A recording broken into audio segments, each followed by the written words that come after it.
So that being said, I'm gonna read some of these and let's just talk about this. Does anyone have any questions that wasn't on here that just popped in your head based on what I just said before I dive into this? So I'm gonna jump into this really quick.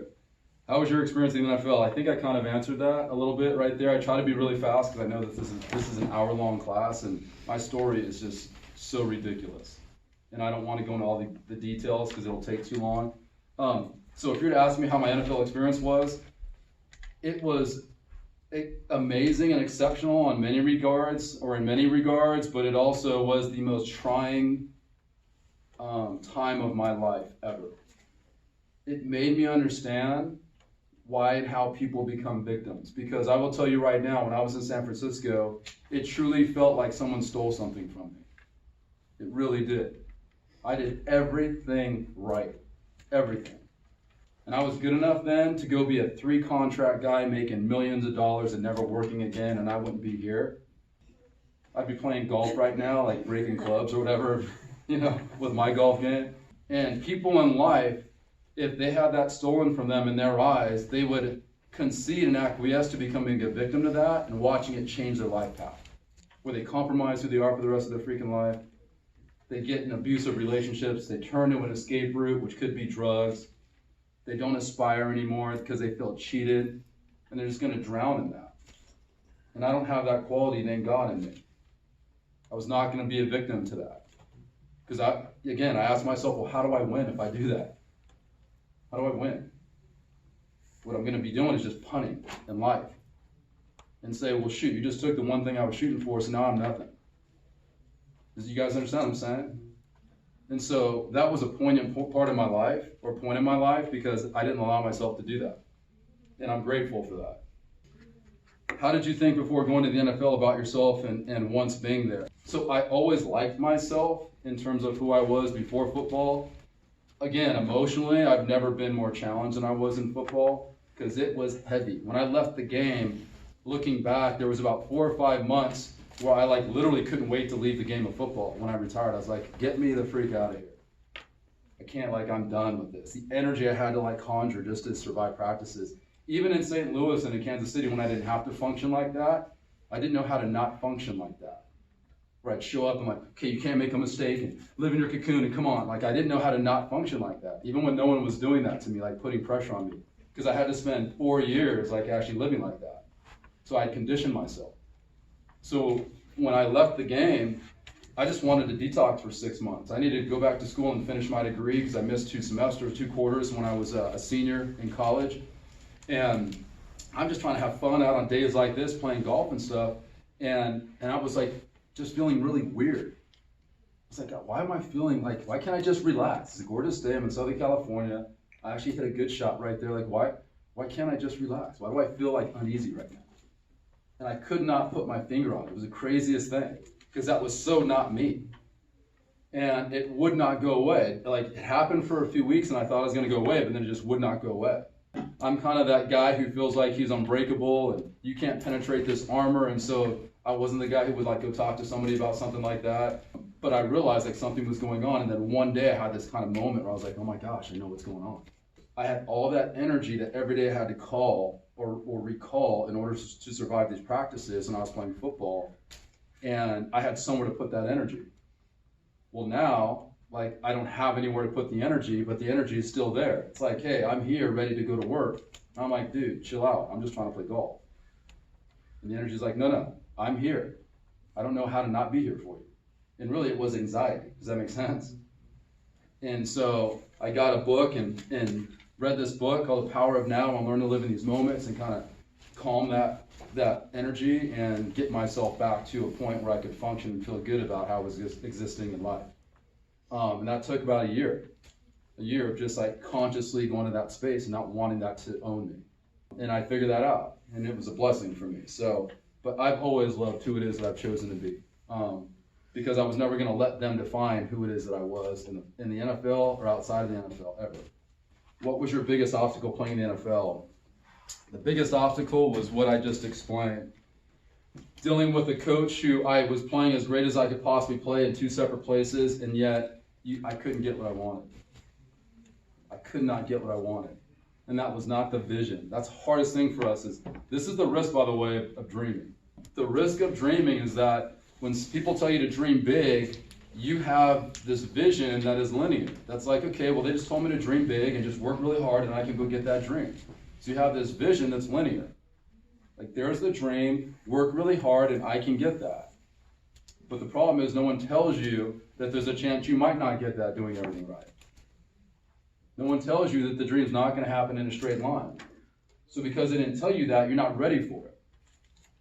Not only are you not ready for it, but you never developed a toolkit to deal with the fact that you might have a detour at some point in time on your way to that dream. And the problem is when you dream big, and I talk about this a lot, when you dream big, here's how it works. You're dreaming big, and your dream is right there. This is like the box of a couple of different things, but the dream is right here. And the dream is very defined and definitive, right? It's explicit. You're like, that's the dream right there. Go get that dream. So in your head, you've told yourself that, okay, I'm going to go pursue this dream. And so therefore, the only way that I can be successful is if I achieve the what? The dream. And the greatest problem with that is if I don't achieve the dream, then in our world and our culture, there's only one place that you fall, or one place where you feel something very specific. And that is feeling like a what, if you don't achieve that? Yes. And so here we are asking you to dream really big, and think big, and aspire for the best, and everything else. And you're going to go do that with all your vulnerability and then not get it. And you're going to be like, I just freaking failed. And now I feel like a failure. Now I feel like I've accomplished nothing. Now I feel like I let myself down. Now I feel like I let the people down who believed in me. Do you understand what I'm talking about? Please tell me you understand what I'm talking about. Yes. Is that real, or am I making that up? It's real. It's brutal to do that to people. Brutal. Because it's true. You've been cultured to believe that. And it's brutal, and it's unfair to you because you can only achieve this in a sliver, man. The rest of this box is you falling into the abyss. And most people don't know how to get out of that.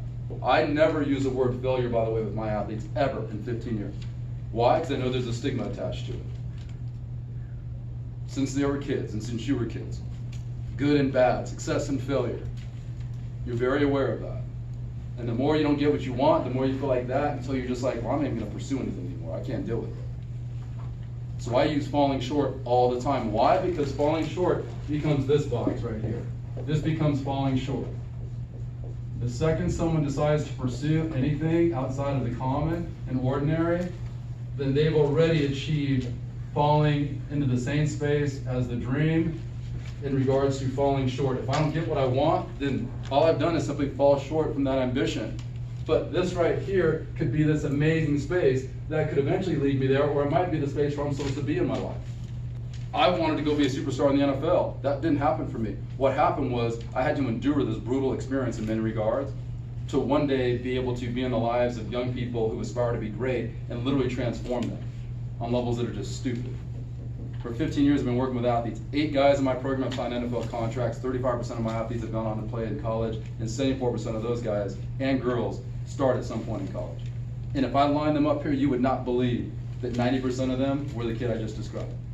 Because they don't look like that. They don't look like me. They're not gifted like me. They were average athletes, average kids who never tasted greatness, who became flat-out superstars. Why? By unlocking the mind in a space where they were ready to just try to be physically the best they can be. They're not gifted enough athletically to just focus on physically trying to be the best they can be.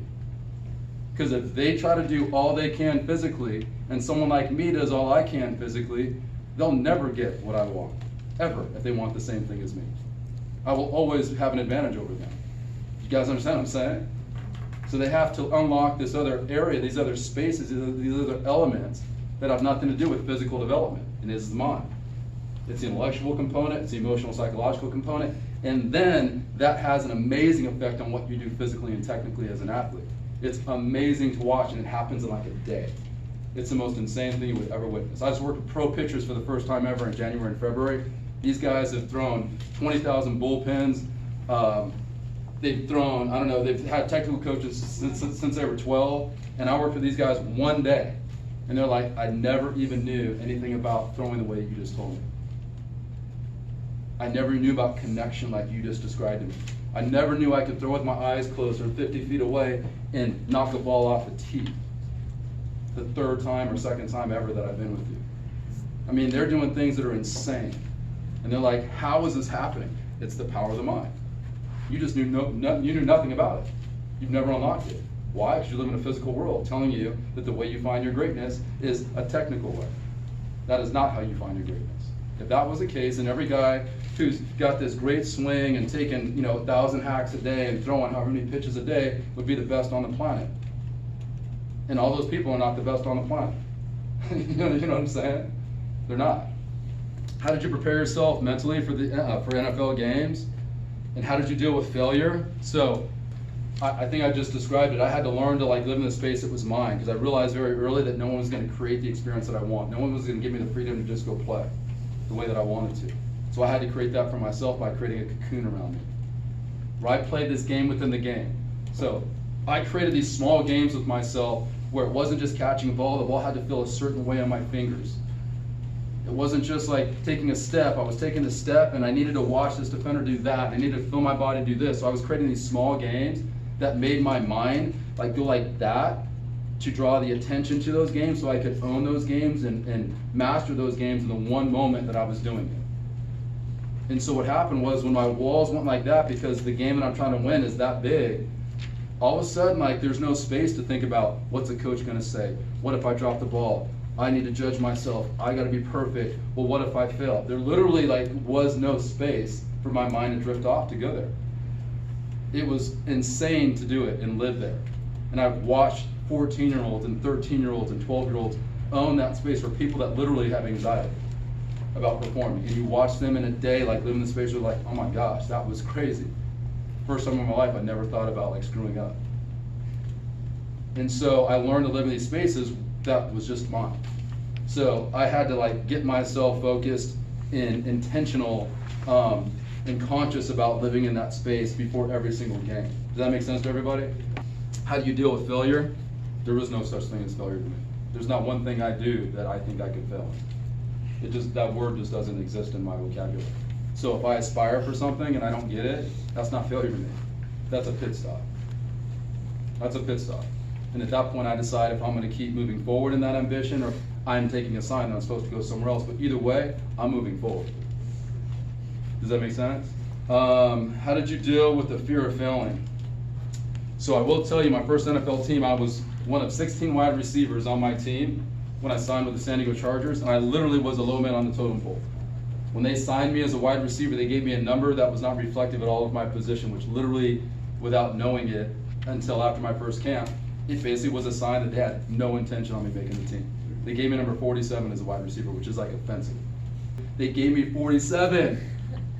Your dreams of playing the NFL, you show up and look in your locker, it's 40-freaking-7. I'm like, what? I don't think that's a good sign.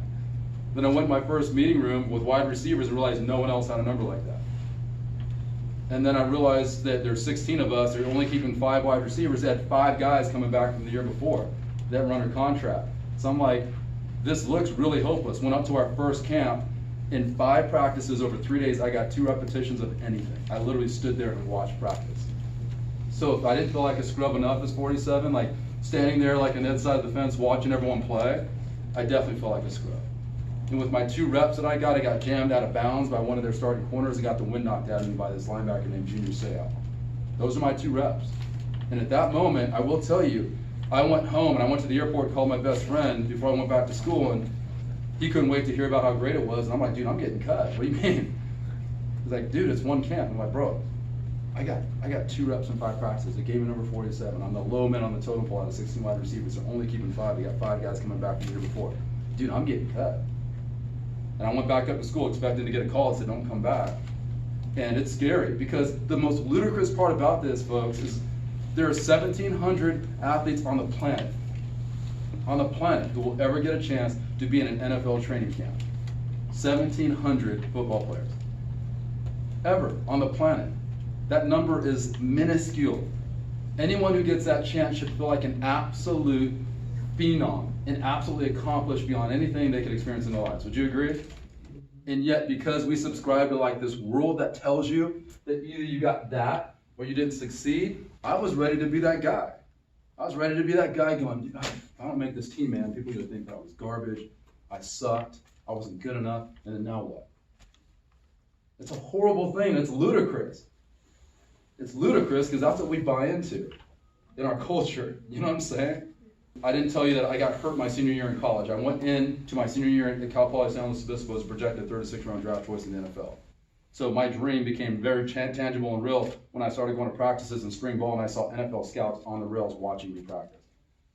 Worked out with an NFL quarterback, NFL DB, going into my senior year, the summer going into that. Showed up at training camp ready to go and then pulled my hip flexor right out the gate. Played my first 2 games at less than 100%, got 100% healthy going into my 3rd game, was ready to go make up for lost ground. 7 minutes in, caught a ball on the sideline, landed funny, guy landed on top of me, 3rd degree shoulder separation, done for the year. I was devastated. Lost 16 pounds going into and out of a splint. I was like 188 going in, 172 coming out. When I was trying to rehab and get myself back to being strong, because I hoped that I had NFL workouts, I got mono. It was like one thing after the next.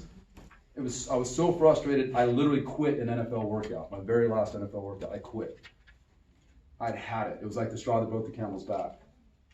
I'd had horrible workouts. I'm like up at Cal Poly when I'm running on grass, it's like this high, trying to run my best 40 times and best shuttle times, and that's not conducive to doing that.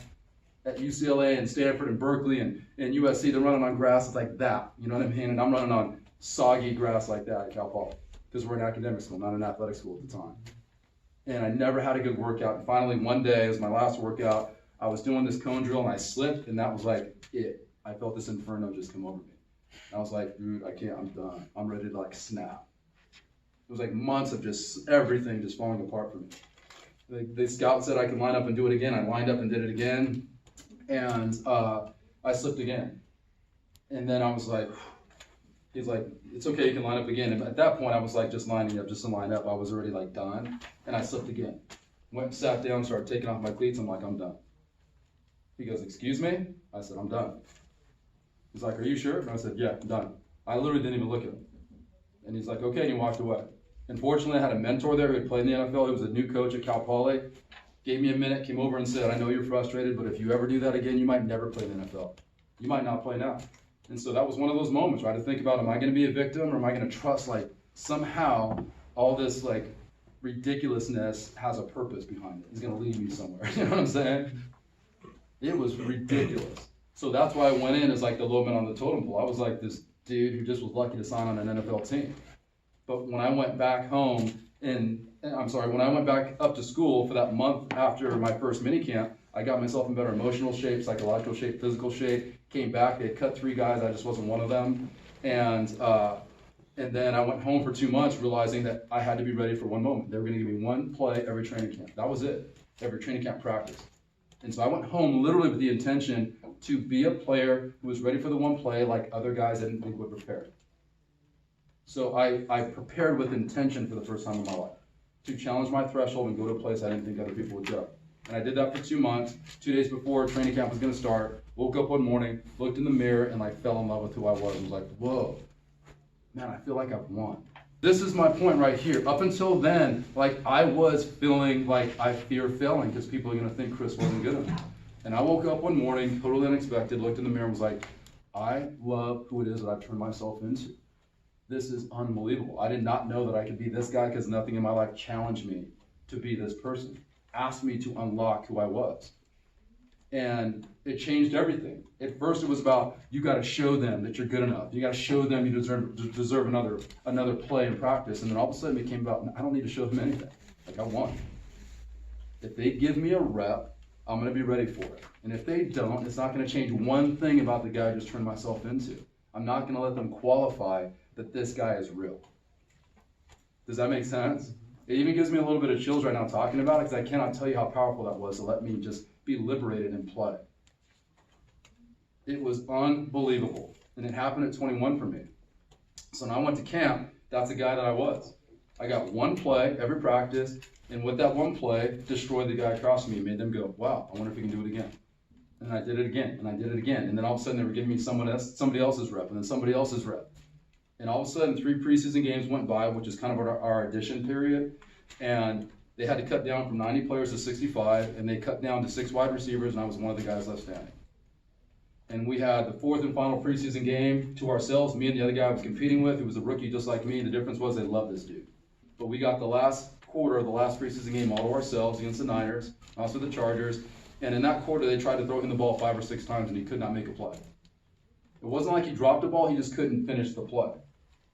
And they threw me 1 ball in all those 4 preseason games. They threw me 1 ball late in the 4th quarter, down the middle of the field. I jumped up, caught it, fell down for a 26-yard gain. And I will tell you, you certainly feel the magnitude of the moment. It's not like I was relaxed, like, oh, this is so easy. I was like, dude, you got to catch this. You know what I mean? Because you know the magnitude of that moment. I fall down for my 26-yard gain. The game ends shortly thereafter. The next day is cut day, where they got to cut down to the final roster. And me and this other guy are roommates, and that's a brutal part because we know that someone's calling to say, bring your playbook, the coach wants to see you. We call that guy the Grim Reaper. And the worst part about it is we're roommates, so we know when the phone rings, it's for one of us. It's a horrible feeling and experience. Sure enough, that afternoon the phone rings, and I'm the one closest to it, so I got to answer it. And I'm just like, it's one of those calls, you're like, I want to answer it, but I don't want to answer it, but I don't want him answering it and then telling me it's for me. You know what I mean? So I answer the phone, I'm like, hello, this is Marty Herney. He was a Grim Reaper. I was like, hi, Mr. Herney. He's like, hey, how are you? I'm like, I've never been better. Yeah, you know what I mean? You're like, I'm like, oh, I'm fine, Mr. Herney. He goes, listen, I just want to tell you something. We like you a lot, we love what you've done. Because of that, we're going to keep you here. I need to talk to Wade. I gave that guy the phone. They told him that he had to bring his playbook, and he was never in another training camp again. And that was the beginning of my 8-year NFL career right there, of one moment that I prepared for by not becoming a victim, by not fearing failing, by not feeling like I needed to live up to something. It changed me. Does that make sense?